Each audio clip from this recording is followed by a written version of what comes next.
Hey K-drama fans, welcome to our this week's K-drama watch list where we deep dive all the shows we are currently watching. So join us. Let's jump in.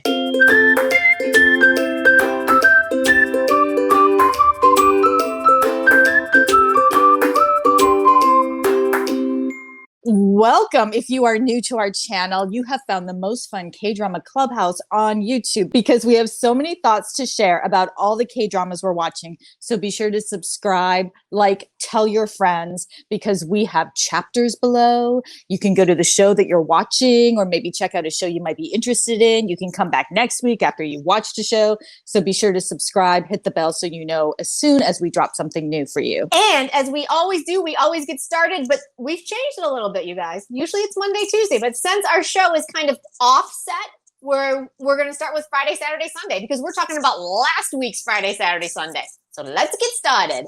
Friday, Saturday, Sunday. First up, startup episodes 1 and 2 on Netflix. If you guys watched our 5-minute review, which we will put a link to right here, we loved it. Like Yes. it was fun, it was funny, it was touching, it was romantic, there was just so much there that we only were able to touch on a few things. So we're going to dive in a little bit heavier into some of the things that worked for us and didn't work for us now. But if you want to see what our initial reaction was, check that out, our 5 minutes, because oh boy, we love this show. Yes, it is a big budget K-drama. It's got everything you want. It's got romance. It's got tragic backstory. It's got like family tension. It's got family love. It's got hot dogs. It's got, such amazing hot dogs. Yes. Oh my God. It's got teenage throwback. It's got it's got our very favorite, interesting way to start. Right. And it's got our favorite young version of every male actor in K-drama land, Nam Da Ram. So, I mean, it's a full K-drama. It's got it all. But what was different was that he wasn't playing the male lead. He wasn't playing, he didn't grow up to be Nam Hyuk. He grew up to be Kim Sun-ho playing Han Ji-pyong. Which I don't switcheroo. Right? We didn't really touch on this as much, Marisa, in our 5 minutes, but I want to touch on that. This setup makes the classic K-drama setup leads us to believe that Kim Sun-ho is the male lead. Right. But he's not. He's second lead. It is Nam Hyuk who's our first lead. So I'm curious what the switcheroo is here. I loved it. It was really enjoyable. My big fear is that instead of keeping it super fun and bromancy, and I don't know, what do you call a Halmony and young man romance? Not romance, but bromance. What do we call that? Halmanance? I don't know what we call that. But I want that. I want to see them working their machinations to make this couple happen because of these letters they wrote. I don't want a triangle at all. I know. Like not even a little. No. But the thing is, I think there's going to be because clearly he likes her spunky attitude. And like when she gets to Sandbox, I'm sure he's going to be falling all over for her. So he fits better for the sister. That's my opinion. I feel the sister, Won and Jae, is a much better matchup for our boy Han Ji-pyong. Yeah. We'll see.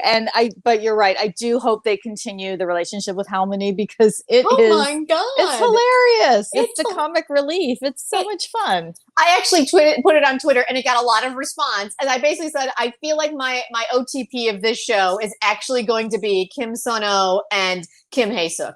Like, I think that's going to be my OTP for sure.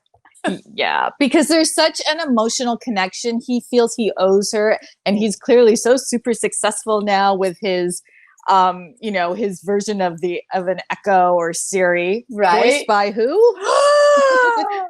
Yo Jingu! Yeah, I loved it so much. Nice cameo, right? Oh my God, I loved it. We all know that he's one of our favorites. Like he is just one of our favorite puppies of all time. Okay, so overall, I thought the show, it just was really enjoyable. They're long episodes, guys. Yeah. Be prepared. You're in for an investment. Once you hit play, you're there it's the length of a movie.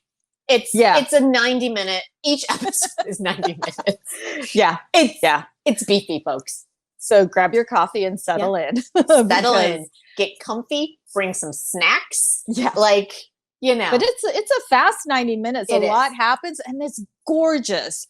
And I really like Suzy a lot. I like her style. I like how she's a little just like she's shouting into the sky at the injustice against her. Right? You know, I really just like her attitude and her fun, and she's beautiful, and the PPL is really nice. It's a PPL bonanza. It is a PPL bonanza for She's sure. got no money with a Dior handbag. Right. You know? Exactly.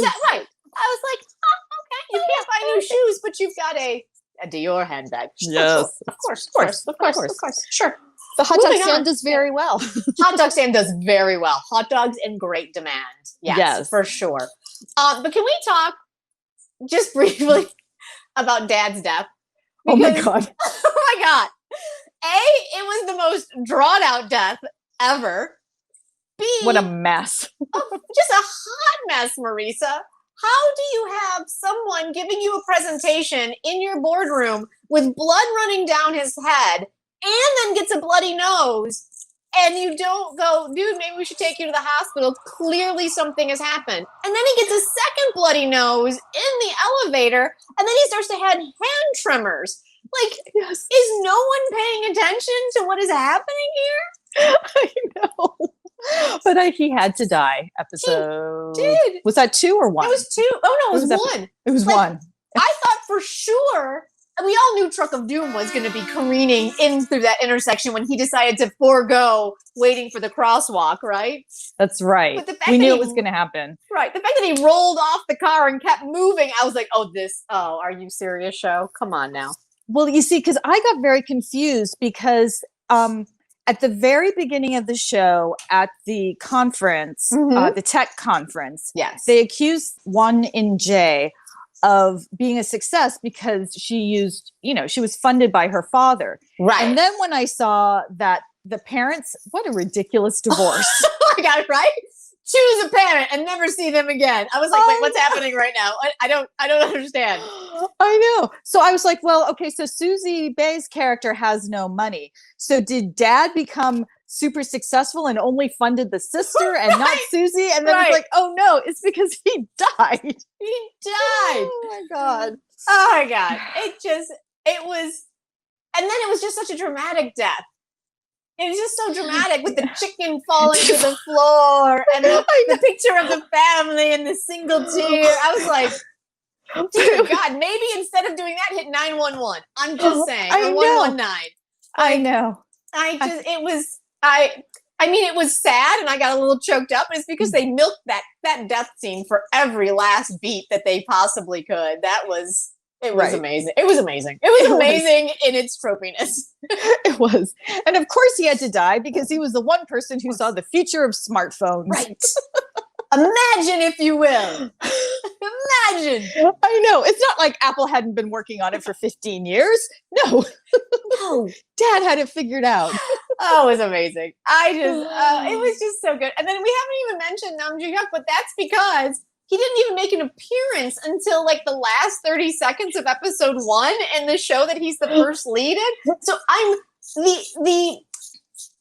excited to hopefully see this show subvert some tropes. So that is why my fervent wish is that we're not going to hit a triangle, because even when he showed up at the end of episode 2 for her event, it wasn't because he got something out of it. It's because he read all of her letters and felt something for her. So I feel like even though there's that, as my sister calls it, catfishing, and as I was trying to be more romantic with it, that Cyrano idea behind it, I still feel like they're making an honest connection. So I'm hoping that we go along with those along that line. I hope so too, because Nam Joo-hyuk, we know that he can really be a heavyweight sometimes. Oh yeah, absolutely. So this will be interesting because he's got his team of flannel wearing, IT guys, all the developers, all the sans. Wearing identical shirts in different colors, although Nam Joo-hyuk's of course is like major designer $500 flannel shirt with custom holes, custom fraying, which is awesome. And his dad is Kim Won-hae. Right? Always a win. Just always a win. He's like the most ridiculous father ever, but I loved him. Love him so much. Yeah. Love him so much. So there's going to be, we've barely touched on his story. So right. So I'm excited to see that. And then the very end of episode 2 is kind of, it seems like this show is going to give us these little nugget epilogues every week, because they seem to have done that every time. Their team won, I think it was called Coda. So they basically were going to be able, and we got Jasper Cho making an appearance. So they did win that. So clearly our team of 3 is smarter than people are giving them credit for. So Kim Sun-ho is going to have to eat his hat, because he basically was like, you are not that. I am. And if I'm not backing you, you'll never succeed. Ha-ha, Kim Sun-ho. No, the Americans recognize their talent. They recognize their talent. All right, you guys. So those were our thoughts. Those are our little deeper thoughts on 1 and 2. Stay tuned and subscribe to know as soon as our thoughts land on episodes 3 and 4, which will come out Wednesday or Thursday of this week. So yeah, we'll see you then. Next up. All right, Marisa, Lie After Lie is heading into the finale. Did the penultimate set us up well? Yes. Oh God. Because the little girl who stood up at the wedding at the end of the last episode and said, "Mom," not mom. She doesn't know she's her mom. Doesn't know. She says, "Sung Sing Nim, my art teacher, are you a murderer? Because you're about to marry my dad? Because no one seems to tell me that I shouldn't talk in the middle of a wedding." Guess what? She fainted. And they thought, oh no, her asthma kicked in. They took her to the hospital. And guess what? No. She has a terminal illness. Because this melodrama is so melodramatic. It's so insane. Oh my God. Of course she does. Of course she does. Of course she does. Can dad save her? No. Can you put her on a lung transplant list? Yes, but she only has a year to live. So what's going to happen? Real mom, Yoon-soo, turns out she's a viable candidate, which means evil CEO mom can get in there and manipulate all of the directors of the hospital to deny the surgery. But no, turns out they've got shit on her. They've got actually 2 things. So our golfer, who will do anything for his Nuna, even though he's managed by the journalist's ex-wife, who is just like falling apart at the seams because she thinks that she can make shit happen and that she can manipulate situations, but she's like so out of her league. I love characters who are like, I'm brilliant. You're like, didn't quite work out, did it? No. So good, yeah. No. So golfer helped. And you know how K-dramas are. They reveal at the end of the episode how things really went. So that you can see, get the full story. He was able to determine that evil CEO was actually creating a slush fund. She was diverting funds.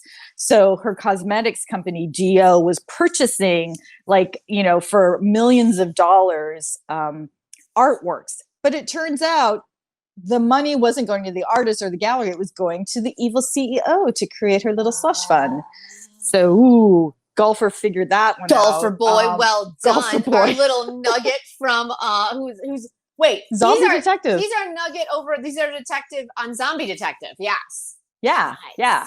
Yeah. I actually like him in Zombie Detective a lot more. He's because he's much more kind of natural and real in Zombie Detective. This one, obviously, this is like heightened drama, but he's very like chiseled and like slick and very good looking man. Very not complaining. Yeah. But there's not this this show. Oh my God. It's so great. But go ahead.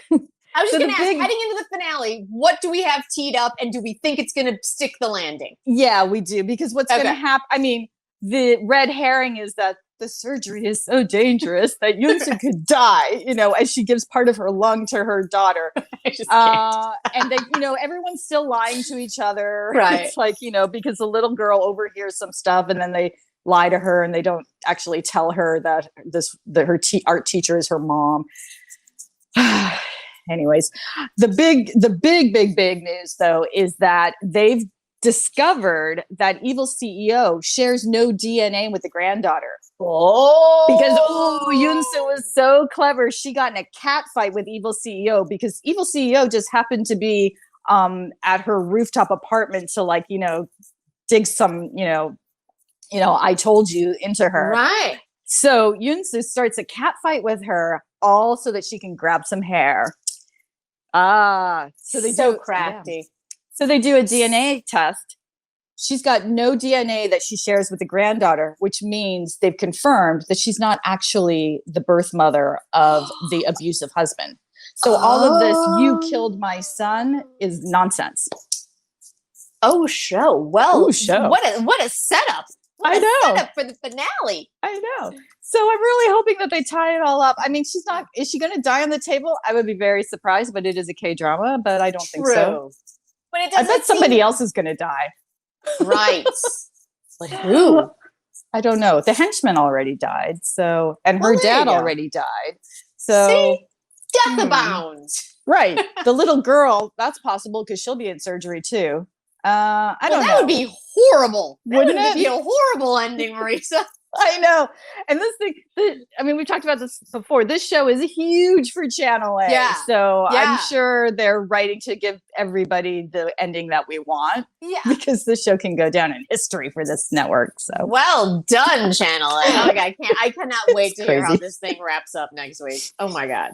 I know. Crazy. I love it. I love it so much. And next up, More Than Friends. I swear to God, I am going to watch this show. Life has just been coming at me fast and I haven't been able to catch up. How's it going? Yeah. I'm a little behind. Okay. I feel because I was a little distracted this week by Brahms, which we will get to. Brahms did kind of derail any other. Yeah. It was hard. It was after Brahms. It was tough to watch anything else. Yeah. But this show still enjoyable. Like I said, I really like the banter, but I was DMing with Jessica R on Instagram because she brought up that why is Kyung Woo-yeon so attracted to Iso when clearly our publisher Oh Jun-soo is the better catch. He treats her much better. He treats her like an adult. He treats her like a artist professional that she is. He takes her, he's wildly successful. So he takes her on these fabulous dates at great restaurants and gives her flowers and gives her rides in his fancy car. Because K-drama? K-drama, exactly. Second male lead syndrome, for sure. Because her relationship, but this is what makes the show interesting. Her relationship that goes back to high school with Iso is just so multi-layered, and they're young. They're trying to figure out what their feelings are and how should you be treated by someone you like. And he's so confused because his parents were such terrible role models. Right.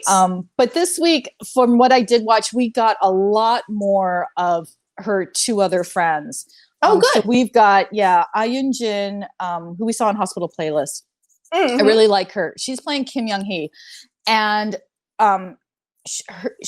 all of these young women, they're 29 and they all live at home because Seoul is expensive, right? Yeah, right. So Kim Young-hee, she's got a younger brother who gets in trouble, which costs you money in order to get out of a police station. And she's got a single mom, and they're practically poverty level. They've got, I mean, she's got a pretty good corporate job, but like I said, Seoul is expensive. Yeah. And I think that's why she doesn't want to get married to her boyfriend. She doesn't want to put that on him. Right. But so there's a lot of Kim Ji-young born 1982 stuff happening. You mentioned that last week. Yeah. Is that still happening? Okay. Oh, yeah. Interesting. Oh, cool. Yeah. It's really good. Like her boss, that culture where your drunk boss is like, let's go out to karaoke now after we've spent 3 hours eating dinner, and everyone's just like, oh, great. I would fail miserably in the corporate world in Seoul. I would fail miserably because I would be like, oh God, yeah. The pressure is crazy. And so that's super fascinating. I love seeing that storyline. Okay. And then we've got her other friend, Han Jinju, who is a prosecutor whose mom put such high expectations on life that she's like, why am I not dating? Well, it's because your mom told you that if you went to law school, they repeated the scene. Right. It's like, you'll meet Hyun Bin or Lee Min Ho. Of course you will. Of course you will. So of course she didn't. And she just has, again, completely unrealistic expectations. Yeah. For relationships. Amazing. Okay. But yeah, so it's still super enjoyable. But yeah, it doesn't. It's very contemporary, I would say. I do enjoy kind of that more contemporary look at Korean society, especially from how it is being a woman. So I am interested in that. So I definitely need to jump on this one. And it does look like my watch list is starting to definitely like scale down. So especially looking at our November list. So definitely going to put that one on there for sure. All right, guys. And we had one other premiere this week. It was Search over on OCN and on Viki. And this one is confusing. I'll just say that. I enjoyed it. Episode 2 was far more enjoyable for me than episode 1. Episode 1 was just like an exposition dump across the board that made no earthly sense to me, personally. But I'm intrigued. I will say that. What were your thoughts, Marisa? Well, sometimes the K-drama soup of different genres works. Yes. And this one didn't quite work for me yet. I mean, I'm still intrigued and I want to watch a couple more episodes. I really like Crystal. I really like Jang Dun-yoon. Yeah. I really like Yoon Pak. Yeah. Yes. It looks like a bad boy, this one. And my other big standout was our Ajima Moon Jung-hee, who out of nowhere, I was like, kick-ass tour guide. Right? So there are definitely things to recommend for this show. But kind of like what you were saying with the K-drama soup, I couldn't tell if it wanted to be a horror show or if it wanted to be a wacky rom-com with two ex-lovers ending up the same workplace. I couldn't. Yeah. Is it a military drama? Is it there was a lot of genre being thrown at us and I felt like they really couldn't, I didn't feel like they melded that as well as they could have. No, and I saw a scene on OCN's YouTube channel that didn't appear in episodes 1 or 2, and that's Crystal. It's our two leads' backstory. It's them in college, and he has a mad crush on her, but he's, it's wacky, college. Rom-com feel. So I don't know when that's going to appear, but that's really funny. And so, so these are military operations. And it seemed to be borderline, super secret black ops military operations, right? Yeah. And yet there are so many missteps that are just is this it's like the bad news bears of, of elite military. It's even his handling of Leo, I felt was I'm like, you don't seem to have control of this dog at all for a dog handler. And so I mean, do you really, Leo? We were very sad to see him go, in episode 2. Yeah. But I was like, I didn't feel like Young Dong-jin actually had a full command of the dog that he was I was a little confused. I know. Do you really go into a dangerous situation like that just holding the lead? Is that how that works? I don't know how that works. Or aren't the dogs more trained to not move until their trainer gives them the command to move? Right. And so, again, I'm not a dog trainer. The way it was played out struck me as him not having control of the situation. Yes. And then they all went sprinting into a minefield. And I was like, that's really a bad plan. Yeah. Just a little dangerous. All right. Also in that scene, we had the mutant dogs. Oh. That kind of CGI. We've seen some bad CGI in our K-drama watching, but this was, for all the other, because I will say this, the atmosphere of all of the creepiness is on point. It's enjoyable. The dark, them shooting at night, and the goggles, and the night vision, and all of that is and amazing. The shadows. It's so good, right? But then you've got these really bad CGI dogs that I was just, And then you also have, they showed the creatures right away. Right. Yeah. And then also at the end of episode 2, you've got Crystal turning her back on the creature, going in alone. She's on a military base. And then did she get assistance? Correct me if I'm wrong, but I feel like she either got bit or scratched by this creature. So is she now Is that how it trans? Like, no, is this a zombie thing? I just felt like after 2 episodes, I wanted a little bit more information. I mean, I'm enjoying it from just a pure letting it wash over me. But I have quibbles. For sure, I have quibbles. Yeah. I mean, I'm hoping that it becomes more fun because now Yoon Park's bad boy, right? Wannabe major, right? You know, going from the brig to leading this team has now appeared. So I'm hoping that's going to be fun. Right. But yeah, I don't know. I'm going to give it a couple more episodes. I'm going to give it a couple more episodes as well. But I mean, it's not what I was expecting. Let's put it that way. I was expecting a much darker, a much more serious, a much more somber, a much more Halloween oriented. Yeah. That's it.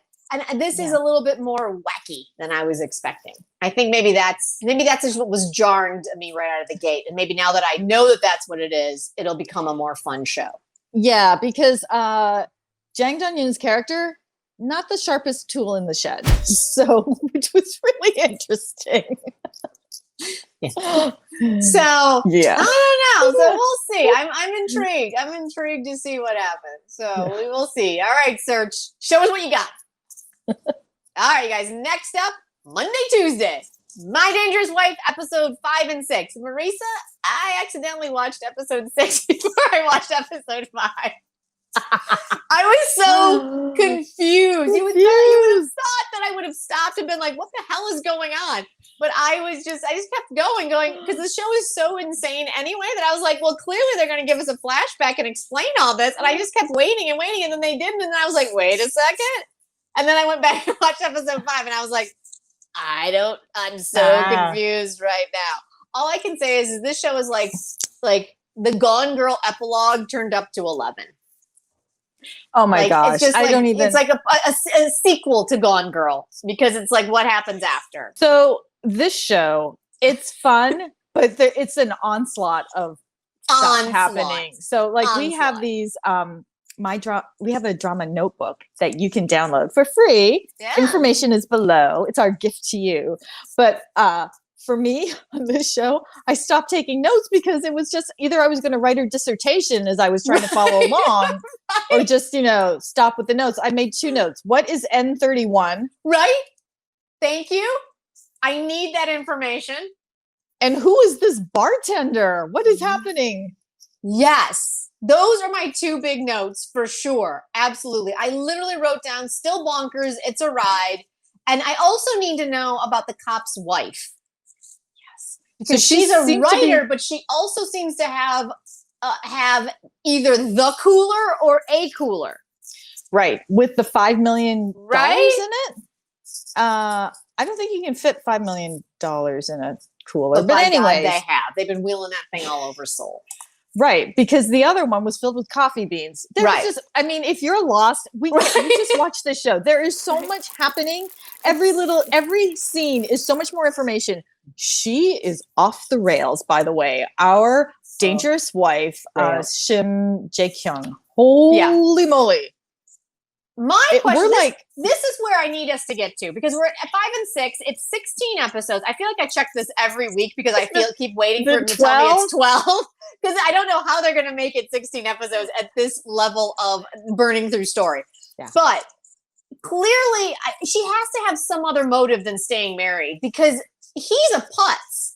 Let's not kid ourselves. There's nothing that warrants the amount of effort she's putting into to stay married to this man. Now, listen, we have all fallen in love with Chaewon Young this year, so we get it. But as this character, Kim Yoon-chul is a putz. Why would you work this hard to keep him as your husband? I was going to say, that's the other 3rd note I made. Why does she want to keep him? He tried to kill her. She tried to kill her and had a long-term affair and is back with the woman that he had an affair with, and now is trying to steal the money again. So why? Why does she want him? Yeah, I mean, that's... So, which I guess brings in the bartender. There's something else going on here. Yes. So N31 is what exactly? And didn't she say in the show, for the love of N31? Wasn't that kind of what her line was? Something to that effect? Mm-hmm. So Yeah. Yeah. That's that. Yeah. I don't have, there's not much else to deep dive because at this point I'm just like, she's crazy. He's a putz. And I love the cops and the cop's wife who's a novelist. So maybe this is all in the novelist's head. Maybe this is all at the end of it going to be her story that she's been writing. Right. Because the minion killed himself. Yeah. Or did he? Right? He's or dead. Did he? Yes. He is dead. I'm guessing he did not kill himself. I feel like bartender guy. I feel like Kevin Jung killed him. Seems to be my thing. Kevin Jung from Hyena. From Hyena. Is the bartender in the show. Right. That's the only way I know him. Yeah. But yeah. Oh, you're right, though. Which, again, interesting. The idea that the wife, I mean, she's clearly writing a novel based on this. But clearly, right? Right. So, yeah, maybe she is writing. This is all just her novel. Right. But can I just say the one place where I don't know why, but I'm irrationally attached to our neighbors. Oh, and how the older lady who is Shim Hae Jin, played by Shim Hae Jin, how she kind of fell in love with her contract husband. Yeah, she pays him a monthly stipend. She pays him a monthly stipend.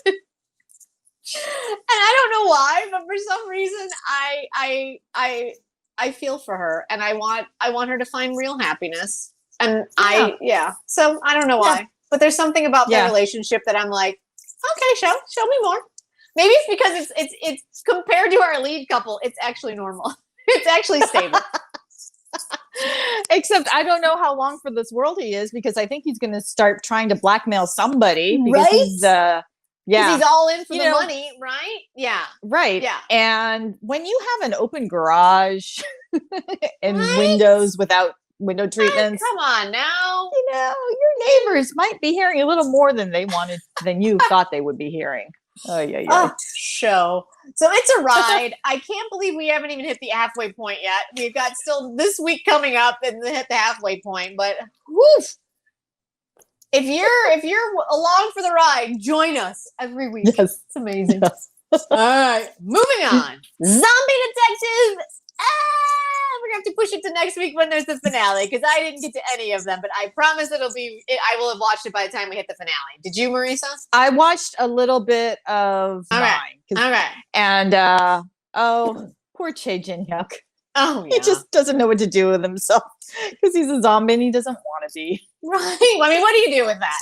So right. I'm intrigued to see how they wrap it up. But yeah, life, people, life. Yes. So we will come back next week with our full review of the show as it finale's out, right? Yes. Right. Okay. Yeah. But the show that we want to talk about, and we're going to talk about a lot. Oh my God. Next. Do You Like Brahms? 15 and 16. Oh my God. Show, I was wrong. I'm willing to admit that I was wrong. We didn't think you could stick the landing with just 2 hours to go. You not only stuck the landing, it was a fucking 10. Yeah. But you know why? We were so nervous because we had invested so much emotionally in this show. And we were just, that's what it was. We were like, how can they possibly wrap it up? It's because we needed it so badly. Now, if you want to see our initial reactions, because this is after almost a week of us sitting on it, you can check out our initial reaction right there. It hasn't changed much, but you can hear our initial thoughts. Marisa, I haven't been able to stop thinking about this show since Tuesday night. I know. I've been addicted to YouTube as if I wasn't already. I keep watching SBS. SBS keeps coming out with super cuts. And this cut and that cut and her music. Oh my God. So, at the end of the day, what was it that made it so freaking satisfying for you, Marisa, after watching everything and sitting on it for 4 days? Well, not only did I sit on it, I went back and watched episodes 1 and 2. You did. And you had some amazing comments in our comment section.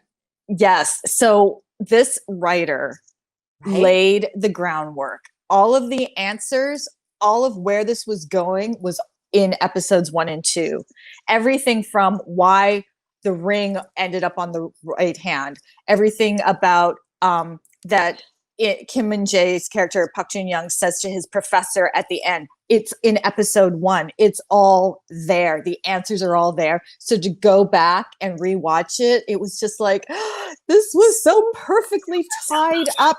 Like the threads that she laid, the groundwork she laid, it was just, it's so good. So I mean, good. I'm not gonna lie. I did start episode 1, but I didn't get to all the points that you had gotten to. But even the symbolism of the first time they meet, where she's in the orchestra and is not allowed to play with him because she's the last chair and gets kicked out, all the way to when he accompanies her on her final graduation performance is just so like, oh my God, it's so beautiful. It's everything so much. Yeah. It's like, it's all there. It's like, it's so beautifully rendered. It's so, she put this out there and then she wrapped up everything. It was just so good.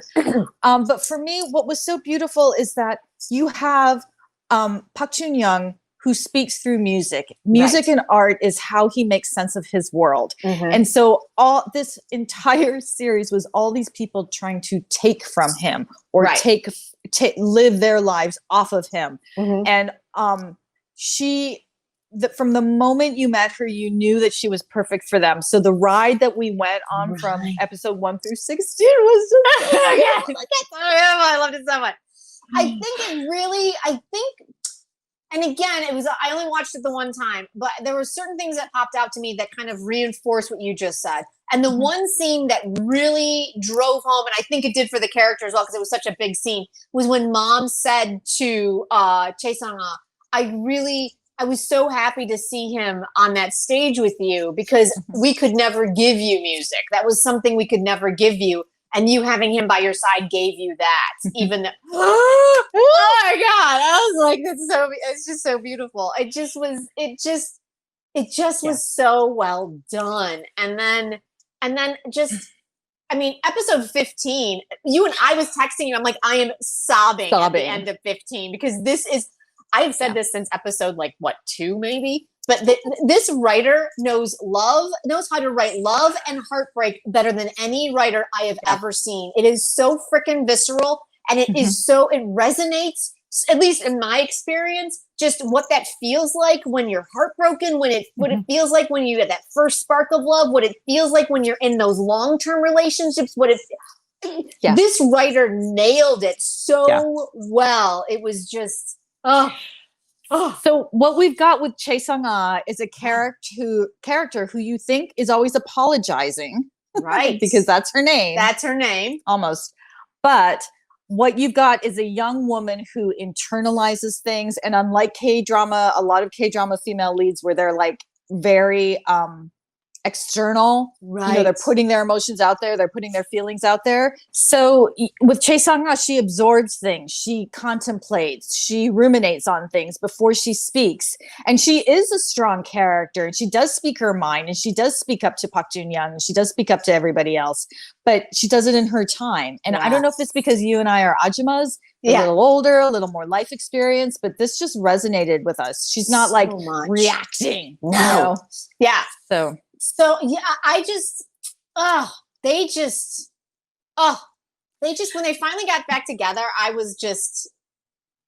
think I clapped. I think I literally clapped because it was so beautiful. And again, kind of how you said, now we all know I'm a little more caustic than Marisa is, but when she came to his performance late, and then he kept looking at her chair. I was like, oh yeah, this is killing me. Like, sit in the freaking chair, sit in it.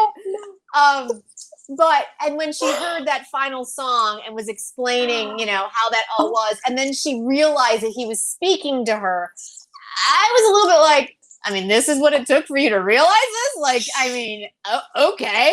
Like, it was beautiful. I know. That's what I'm saying. Spoke to her through her love of music. Exactly. And I'm that asshole. But it was I was just kind of a little bit like, oh, I mean, okay. That's how he's speaking to you. And like, that was the only beat where I was like, oh, okay, show. But then when she walked in and went and talked to him at the end when he kept like hoping she would show up. Yeah. I was like, Jen, you are a horrible person. This is the most beautiful scene you have ever seen. And you needed the one before it to get here. So knock it off. That was where I was going with that. So yeah, I can admit when I'm wrong.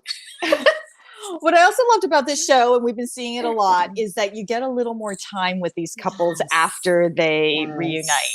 Yes. So that was so beautiful, because when I went back to episode 1, what I realized is that she set this all in motion before she even met Park Jun-young. Right. So that Park Jun-young at the airport in episode 1 asked her, how did you get this internship? And she said, I wrote a proposal for a chamber music performance featuring the music of Brahms, Schumann, and Clara Schumann. Right. And then those are the 3 characters. Those are Park Jun-young, Hyun-ho, and Jung Kyung. Right. And then at the end in episode 16, Park Jun-young is scribbling on the poster planned by Chae Sang-ah, an evening chamber concert with the 3 friends. Right. So now, and it's like, it's so beautiful. It's so beautiful. And this is a beautiful segue onto by the end, I'm not gonna lie, my heart was full with everybody. But Hano, through this whole show, I loved him and I needed him to find happiness, and nothing made me happier than watching him leave to go to the States and then come back to help Jung Kyung grieve for her grandmother and then leave again. Yeah. I was so freaking happy to see that happen, and that the couples that massive those multiple triangles that we had going on, like, in a lot of K-dramas you would have gotten all the couples back together. And I was so happy to see that didn't happen at all. The only couple that got back together or stayed together was the only couple that should have. Right. And all the other ones, I will say this though, I did appreciate there right at the end that Jung Kyung acknowledges how much she actually loved Hyunho, and like that smile at the end when he came back to do that final chamber piece with her. And I was like, my little heart fluttered, and I'm hoping that maybe they can work through their shit. But that's neither here nor there. But yeah, I was so satisfied. So there are 2 other breakups I want to talk about. One is Park Jun-young breaking up with his professor, and the other is our manager breaking up with kind of everybody. So the professor, I realized he never apologized to Jun-young. No. He stole his recording, and then, his ex-girlfriend, our favorite Cha Young-in, the planning director, really just like raked him over the coals in a very professional, nice, friendly manner. Right. And he sat there and took it, but he never apologized to Jun-young. I'm like, oh my God, what a horrible person. And my favorite part about that breakup was when Jun-young basically said to him, you taught me to play within the margins, but never taught me to go for the 10 and actually really enjoy it and like truly have a passion for it. You taught me to just be good enough to win, not good enough to like be exceptional, even if I get a couple of people who don't like it. Like that for me I loved that moment for him. And you know what? That goes back to episode 1, the maestro at the dinner party performance of the young violinist. She's the one who tells him that. So it's like, and she is the pinnacle. She's in the highest, position. She's the conductor of the Seoul National Philharmonic or whatever their I haven't gotten that far. I'll have to go back and watch it. That for me or it might be episode 2. But so someone with the most success is the one who told him that, and he remembered it because it's back in episode at the beginning. But yes, so again, how they shed these terrible people in their lives who were just like so great. And then when feeding Park off of them, told his mom to get a divorce. What I found really fascinating with that whole storyline, we never met Dad. No, we didn't. Ever. That was very interesting. That was really interesting, and I loved that device where Dad was just a toxic character that we didn't need to engage in because we already knew what he did. We didn't need Jun-young to have these interactions because he had him with Mom. And I love that their relationship kind of stayed, stable-ish and grew. And then at the end, he's like, live your life, not because I can't take care of dad, but because you deserve better. And I was like, I guess so beautiful. This show was so freaking good. So then we also have our manager, played by Chae Daeun, playing Park Sung-jae, who is the worst manager in the history of managers.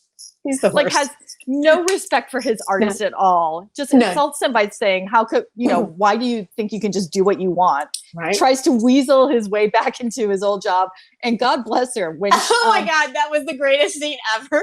When Cha Young-yin pushes his chair, fuck you, buddy. It was like, so good. Oh, it's just so good. Oh. And then he didn't appear in episode 16 at all. He just disappeared. Right? Like, bye-bye. I mean, I kind of felt like, and I thought that, maybe I just missed it because I was just so in the moment. But Chae Sang-ah, did she work for the foundation or did she become Jun Young's manager? So the way it worked was at the beginning in Korea, his management team was the foundation. Right. And then is it Chris, the mysterious Chris? Chris, yes. Chris from Germany. Germany. Yes.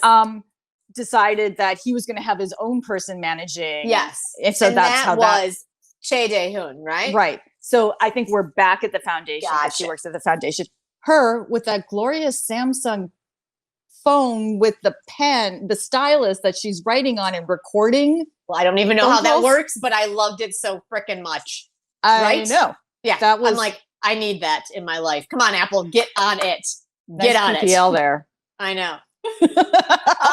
Marisa, we say that I can't let go. I feel, Marisa, our couples list at the end of this year is going to be like, we had said it before this started recording, a 4-part series. Like, what is it? Like, we have so many amazing K-drama couples this year that I just feel for what a craptastic year 2020 has been, the K-drama couples that they have given us has sustained me because they're so good. I feel like we always say this. I can't get over it.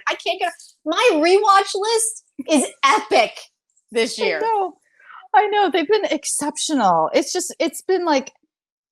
been such a life-saving place for us to go. Right?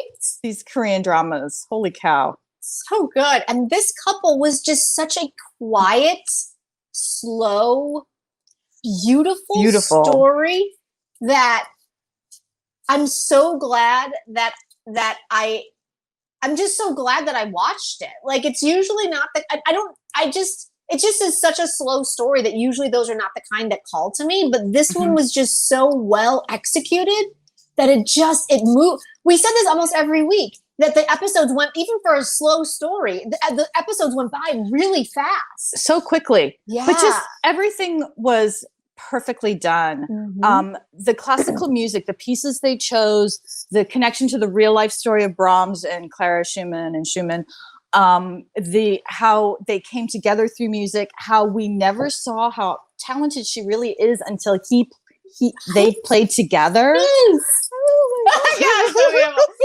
So basically what we're saying, you guys, in case you haven't gathered it, I can't stop talking about it. Put this on your watch list because it is that show that as a binge, I can imagine just being, I can see this as a binge when people find it either on Viki or if it ever ends up on Netflix. Like, it is going to be the ones that are going to bring people into the K-drama world because it's beautiful and it's touching and it's romantic as all get out. Oh my God, and it's sexy and it's just all those things. Oh, and the palace. It's just at the everything. Everything about it is just, it's so on point. So if you've not watched it and you were just curious to see how it ended, or if you were wondering what our thoughts were, our thoughts basically are get on this one because it is so freaking good. It is. And lucky you can binge it all because the wait between 10, 11, or 9, 10, 11, 12, 13, 14 was killing us. Killing us. We were all like, this is a slow moving train wreck and it's just painful. Right. Hence our nervousness heading into the finale that it was just going to be an implosion. And it was beautiful. Beautiful. It was beautiful. Perfect. It was beautiful. So good. I know. But alas, we still have Wednesday and Thursday to talk about. So we must move on. Wednesday, Thursday. 5 and 6 private lives. Marisa, I'm sticking with it because everyone loves it. But I was a little disconnected this week from it. I think I know why. Dude, why? Because so much of how we judge a K-drama and what we love about a K-drama is the chemistry between the two leads. Yes. And I don't know if it's because of Go Kyung-pyo's mother passing away. Right. He wasn't filming a lot, that we hardly have any scenes. And this was your issue last week too, but we really have virtually no scenes with them together. There are a couple flashbacks, right? But they're not back in each other's lives yet, right? So how do you judge a show that is so typically focused on the relationship between the male and female lead when there is no relationship between the male and female right leads? And maybe that's exactly what it is, because I enjoyed pieces of it, but I just at one point I just kind of was like, well, here's the other thing. I'm confused. Okay, good. So it's not. I was the time jumping again. Was like we're here and then we're there, and then we're 9 months before the wedding, and then we're present, and then we're a day before the wedding, and then we suddenly have a twin, and I was like, what is happening right now? But we're not just going back and forth between Cha Ju-yoon and Lee Jung-won. We're also going back and forth between Edward and Jung Bok-gi. Yeah. So who I have to say is rapidly becoming my favorite. I love her so much. I love her. Are you kidding? She's a hot mess. She's a hot mess. Right? She was not the one in charge. She was being used by Edward. Why you would change your name from Kim Jae-wook? That's like the best name ever. It's like the greatest name. Greatest name. You're Kim Jae-wook? Come on now.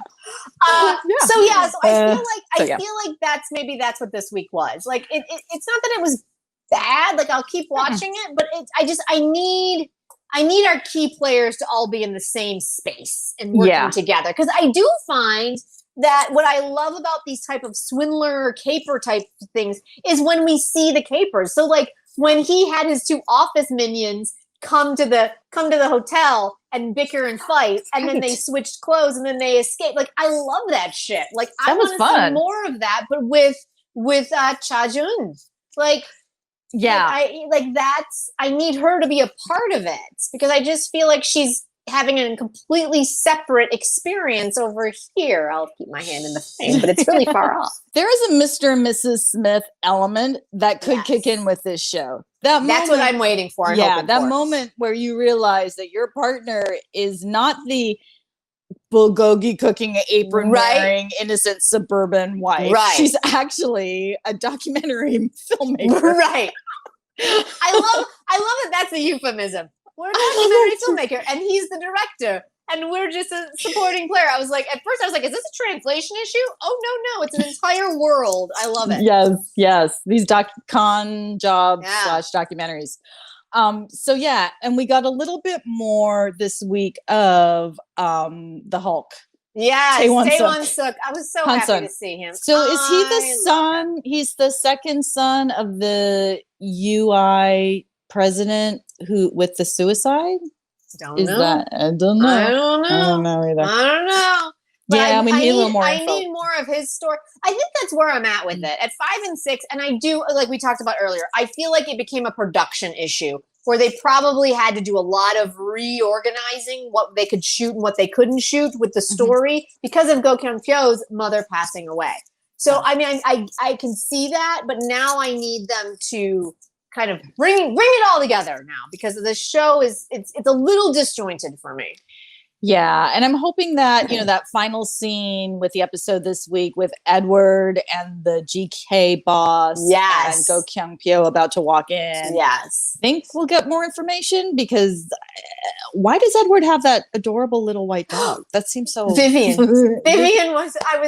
when I thought Vivian died, I was like, damn it, show, you're the worst. And then when they opened up, I think episode 6 with him like taking care of the dog, I'm like, is this a flashback? Because I need this not to be a flashback. And so it was so happy to see Vivian being nursed back to health by her dad. Yeah. Adorable dog, right? And I love that when Go Kyung-pyo followed him to the bar when he first met Cha Jun, and he thought it was going to be a big, deal that was that was going down, and it wasn't. He was buying Vivian. Yeah.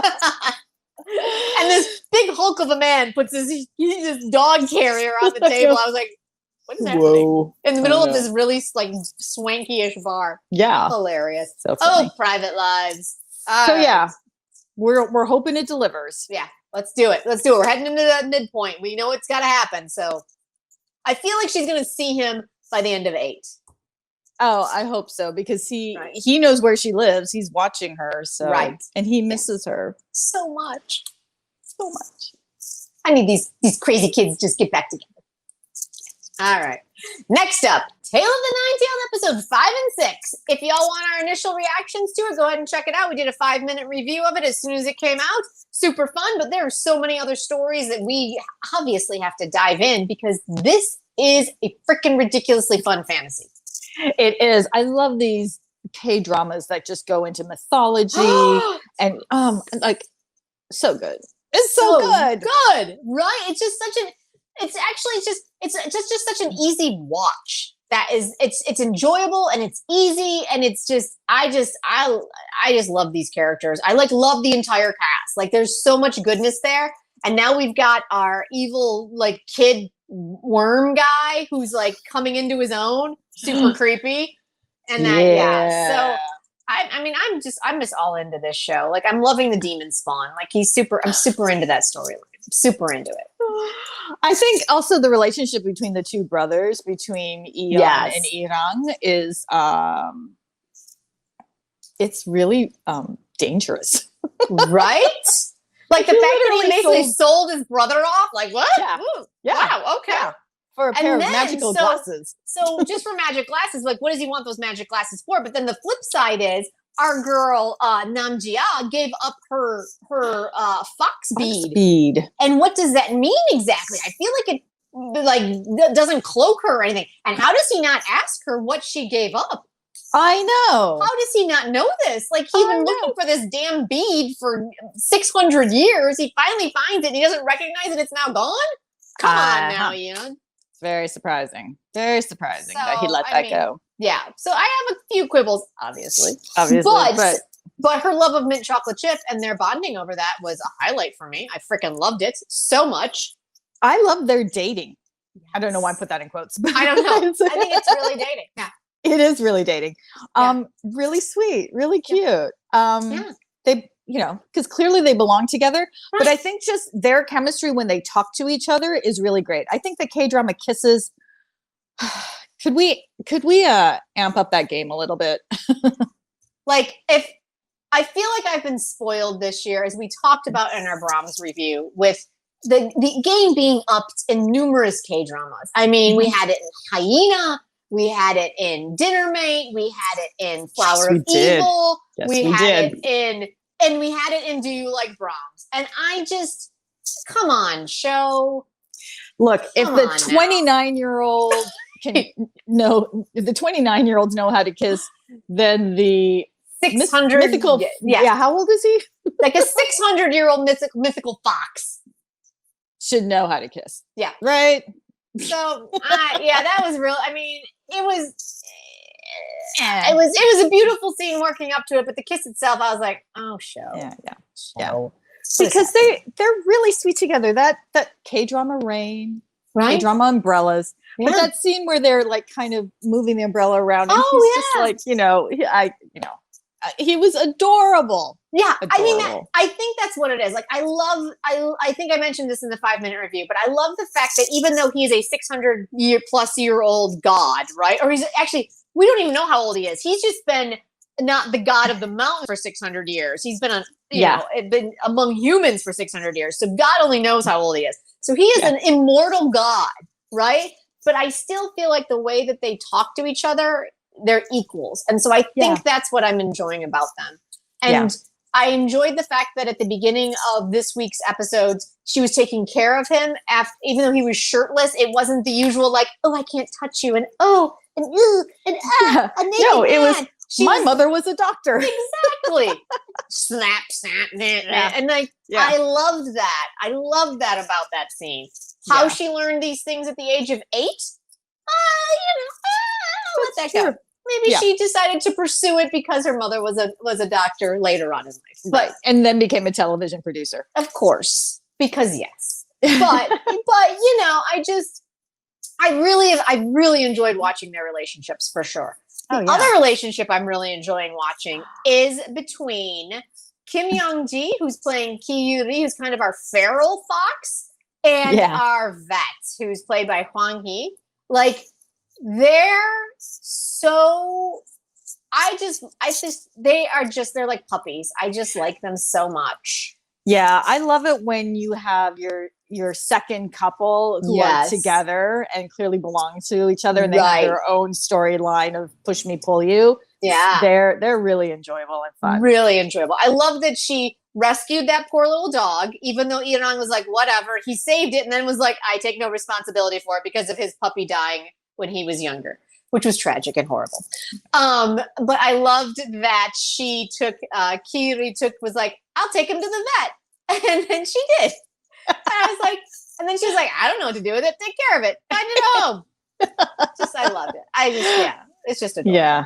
And then that's how he got his necklace back. Yay. So he can speak to animals. Right. So the other couple I'm really loving are our gatekeepers to the afterlife. We have Palipa and her husband, Hyun Weong. Yes. Oh my goodness. I need more of them. I do. And I need a little bit more of what their story is, because he makes it so dramatically awful that I gotta believe it's not. And I'm enjoying Kim Soo-jin as the restaurant owner. Yeah. Who basically is just like, knock it off. Just stop. I love that she's just like not taking any of his crap. Yeah.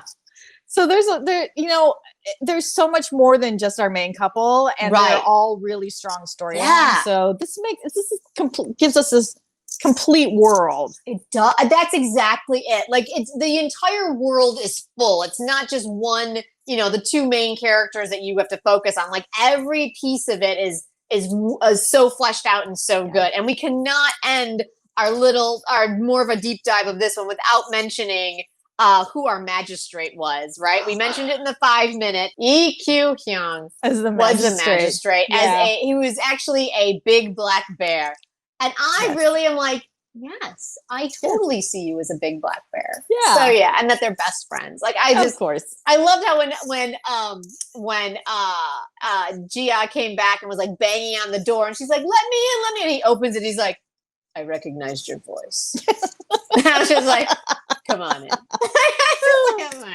so good. It was so good. It's just a really, if you like fantasy, if you like world building, if you like that, like, it's just got a lot of that. It's firing all cylinders, in my personal opinion. It really is. So Tale of the Nine-Tailed, we love this show so much that it's made it into our top 3 moments of this week with this scene. It's such a K-drama historical scene that you've seen a number of times. In the folk village, that moment where all the fabric is hanging, and then you see Eon just like, moving through the fabrics to find her. Is that her? It was so beautiful. It was just the slow-mo and the music and the fabric. And Lee Dong-wook. Yeah. Right? It was such a quintessential beautiful scene. I loved it. K-drama moment for sure. And then moment number 2 is from Do You Like Brahms? Oh, because you knew this was happening. Jen, what is it? Oh, guys, I love the show, but the scene that took it from, I like this was a solid show, guys, to, oh my God, I need to rewatch this because it's so freaking satisfying, was that makeup kiss scene, you guys. That makeup kiss scene was so visceral for me. And it was so, we said this in our 5-minute review, but usually it's, I love you. And then it's a deep hug, and it's a lot of hugging, and it's a hug, and you get a camera shot over one shoulder and a camera shot over the other shoulder. I'm like, that's not how someone would make up with someone. That's not it. This is how you make up. And it was, and then they pulled apart, and then he looked at her, and oh God, I fell apart. It was so good. I loved it so much. It was my favorite. I could rewatch that on a loop. It was perfect. It was perfect. I loved it. Those two, it just, the love connection was just Oh, so equally matched. so equally matched. And that they gave each other time to figure out their own feelings. It's just so beautiful, which means I love them so much. We love them so much that our other top moment that we gave them 2 top moments. Yes, is when he accompanied her at her graduation performance. And so that's the first time that she played full on. It was a Brahms piece. And it was beautiful. And it tied everything together so unbelievable. Yes. Yes. That's how he could return to her through his choice to play for her, his own choice. He wasn't forced to do it. He wasn't getting paid. She didn't ask him. He offered. It's what he wanted to do, which was what his true heart wanted. Oh my God. It was so beautiful. And then, like you said, when we reviewed it, her playing, she was magnetic. We never saw her playing like that for 16 episodes. And I'm not saying it's because it was him. I think we had mentioned this in our 5-minute review, but you had said it's because the piece fit her. She kept trying to pick a piece that didn't fit her. It wasn't in her wheelhouse. But then when she went with what was in her wheelhouse, like she just came alive. And then she had Jun Young with her, and it was and then perfect. So the director, they did a slow-mo where she finishes the piece and she's moving her hand with the bow in it. And it's like, this is the final time and her only time. This is the final time she will perform, which was amazing. And then also that, the way they took their hands, for the bow, it was just so beautiful. So much. Risa, I swear to God, there's so many shows that I will never get over, and this is one of them. This is one of them. Between Flower of Evil, which is like seriously, I literally just need to when the holidays come up, I'm just literally gonna watch Flower of Evil and Do You Like Brahms back to back. I'm just gonna. Those are my 2. Those are my 2. Oh. Yeah, I'm crawling into bed for 2 or 3 days just watching these. Just watching them because oh my God. They, in my personal opinion, and I know we keep talking, but we need to wrap this thing up. But in my opinion, of the shows that I've seen this year, the execution of these 2 shows and the storytelling and the way they wove story from episode 1 through 16 episodes to tie it off and then stick that landing, those are the best 2 shows I've seen this year. From just a storytelling standpoint, just phenomenal. Yeah, they're just the best 2 that we've seen. Yeah. Oh my God. Oh my God. And we have to finally stop talking about it. I'm sure we'll figure out ways to bring these shows, both of them, back into the conversation. But until then, we are the K3. I am Jen. I'm Marisa, and you are part of this K-drama copy klatch. Yeah. There's an American election coming up, so if you are able to vote, do your homework. We know there's a lot of things on the ballot, and then reward yourself with some K-dramas, with this K-drama chat. So be sure to subscribe, hit the bell so that you know as soon as we drop a new video for you. And if you want to check out all those 5-minute reviews that we've done, go ahead and you'll find them right here. We got a playlist for you. And we will see you next time. Bye. Bye.